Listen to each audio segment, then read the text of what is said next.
안녕하세요. 시니어 스마트폰 1타 강사 백종우입니다. 우리 이제 본격적으로 스마트폰 기능에 대해서 좀 알아보려고 하는데요. 우리가 사용하는 스마트폰, 예전에 혹시 스마트폰 사용하시기 전에 이렇게 보통 접는 모양으로 많이 생겨 있던 폴더폰 사용하셨던 기억들 있으시죠? 그 폴더폰과 지금의 스마트폰이 어떤 부분이 가장 차이가 날까요?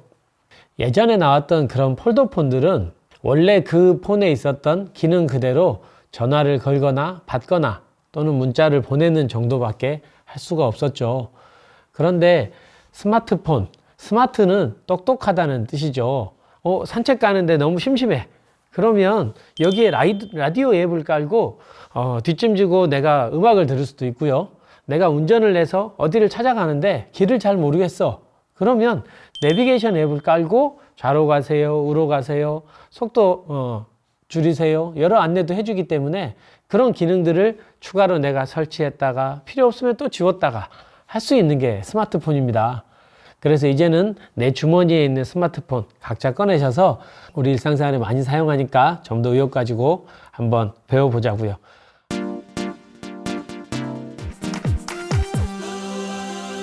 첫 번째는 우리 스마트폰, 내가 여기에 여러 우리 아는 지인들의 연락처도 담아놓고 사진도 들어있으니 혹시라도 내가 이거를 잃어버렸을 때 누군가 그 정보를 볼 수 있다면 너무 끔찍하죠. 그러니 내 스마트폰에 다른 사람들은 접근을 못하도록 잠금을 설정하는 것이 가장 첫 번째입니다. 그래서 요즘에는 지문이나 또는 내 얼굴을 인식하거나 또는 나만이 알고 있는 패턴을 통해서 이렇게 해제를 많이 하게 되는데요. 그 방법부터 한번 알아보도록 하겠습니다. 스마트폰 화면 위에서 아래로 이렇게 쓸어 내리시면 오른쪽 상단에 설정이 보이고요. 거기 들어가시면 설정에 이렇게 중간 부분에 보안 및 개인정보 보호라는 메뉴가 있습니다. 그 부분에 가시면 이렇게 잠금 화면을 설정할 수 있는 부분이 있고요. 화면 잠금 설정, 거기 들어가서 내가 설정할 방법을 이렇게 패턴이나 핀번호나 영문이 섞여진 비밀번호로 설정을 할 수가 있는데, 패턴 부분에 들어가셔서 내가 원하는 패턴을 하나 이렇게 설정을 하고, 계속 한 번 더 입력을 해 보겠습니다. 이렇게 입력을 하고 확인 이렇게 누르시면, 그러면 방금처럼 패턴이 입력이 됐고요. 내가 화면이 잠겨 있는 상태에서 이렇게 패턴을 입력하시면 이렇게 스마트폰에 화면 잠금이 풀려서 내가 이용을 할 수 있습니다. 이렇게 만들어진 내 패턴이든 얼굴이든 지문이든 내가 등록해서 편리하게 이용을 할 수 있는데요.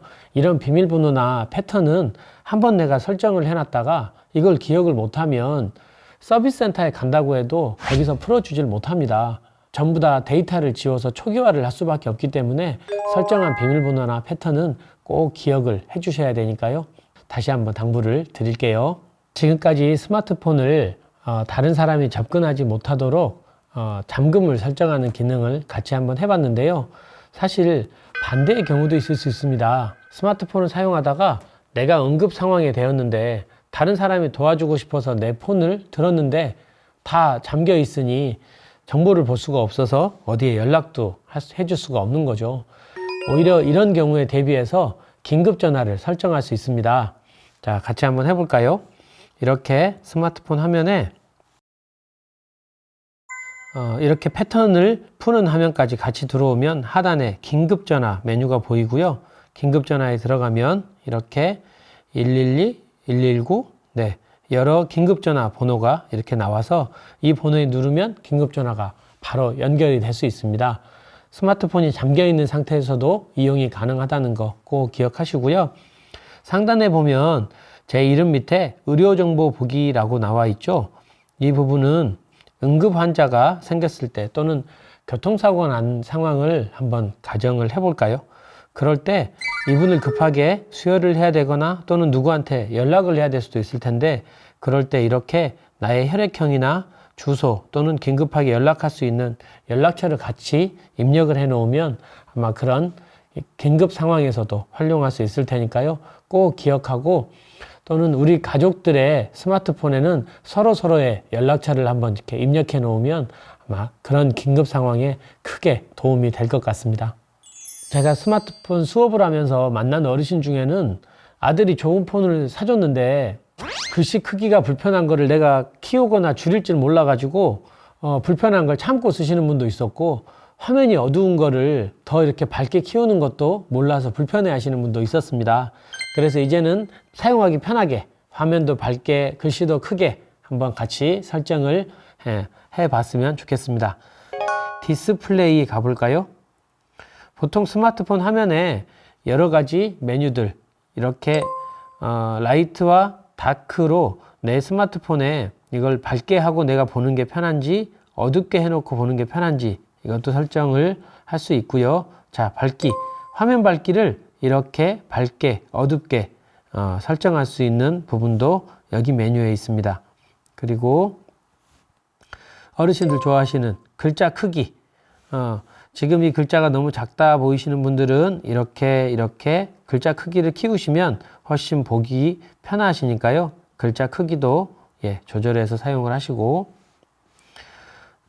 요즘에는 화면 자체도 키우거나 줄여서 볼 수 있습니다. 그래서 글자 말고 난 글자 키운 거 가지고는 여전히 보기 불편해 하시는 분들은 이렇게 화면도 같이 키우시면 스마트폰 사용하는데 훨씬 편하게 사용하실 수 있습니다.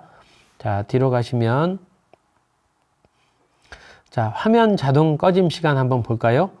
스마트폰이 처음 만들어져 나올 때는 스마트폰의 배터리를 아끼기 위해서 30초만 지나도 스마트폰 화면이 자동으로 꺼지도록 설정이 되어 있습니다.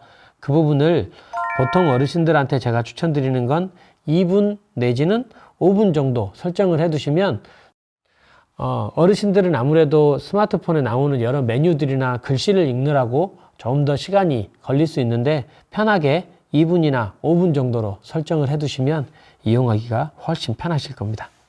자, 스마트폰을 혹시 내가 소리로 해놓는 게, 집에서 소리로 해놨다가 밖에 나가서 미처 진동으로 바꾸는 걸 못할 수도 있거든요. 그럴 때 갑자기 전화가 와서 당황하신 경험들 있으실 것 같아요. 그럴 때는 가장 빨리 할 수 있는 첫 번째 방법은 얼른 스마트폰을 이렇게 뒤집으면, 그러면 소리나 진동이 더 이상 울리지 않습니다. 그래서 급할 때는 그렇게 하셔도 되고요. 또 한 가지 방법은 스마트폰 왼쪽이나 오른쪽에 있는 이 볼륨을 조절할 수 있는 버튼이 있는데, 그 버튼을 얼른 아래쪽으로 길게 누르시면 마찬가지로 진동으로 바뀌기 때문에 소리가 안 나서 그런 불편한 상황도 얼른 피하실 수 있을 겁니다.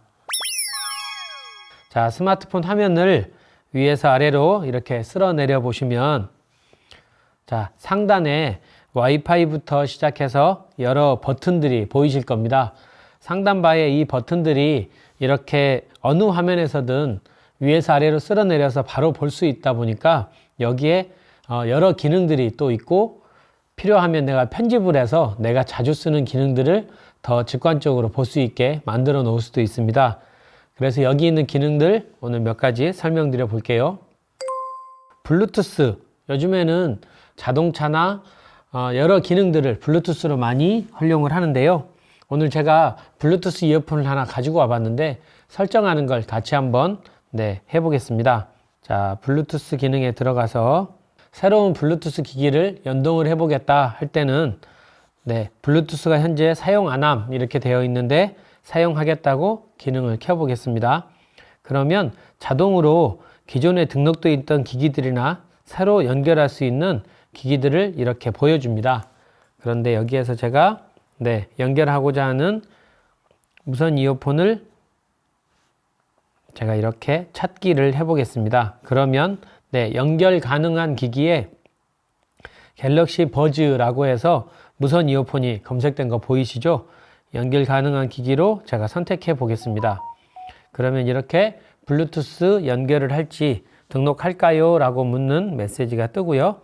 등록이라고 누르면 이제 이 스마트폰과 블루투스 이어폰이 연결이 되었습니다.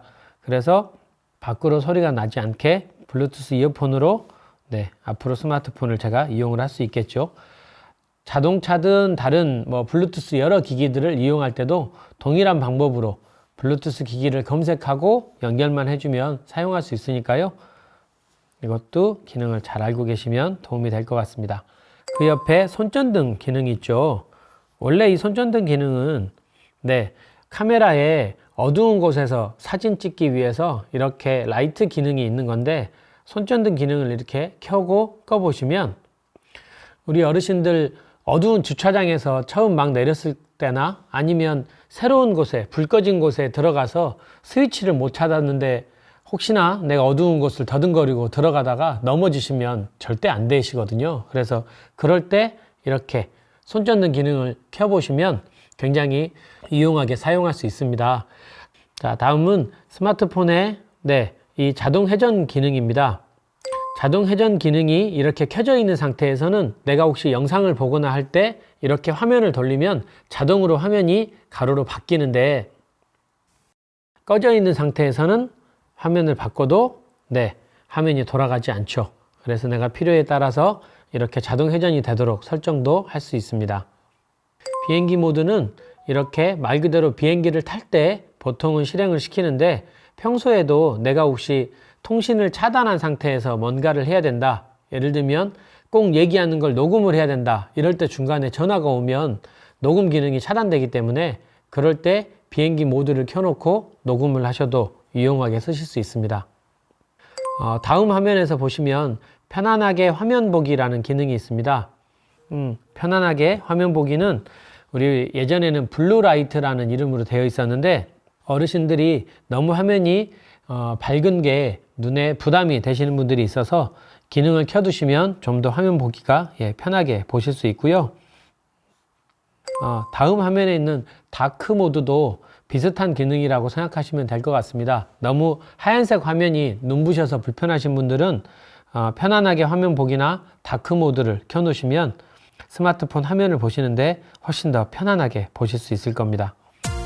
자, 이렇게 상단바에 있는 버튼 기능들 소개해 드렸고요. 지금까지 오늘 스마트폰의 기본 기능들 소개하고 또 설정도 한번 해봤는데요. 아직 스마트폰에 설정할 기능들이 많습니다. 그래서 다음 시간에도 좀 더 알아볼 예정입니다. 오늘 수고 많으셨고요. 다음 시간에 뵙겠습니다. 고맙습니다.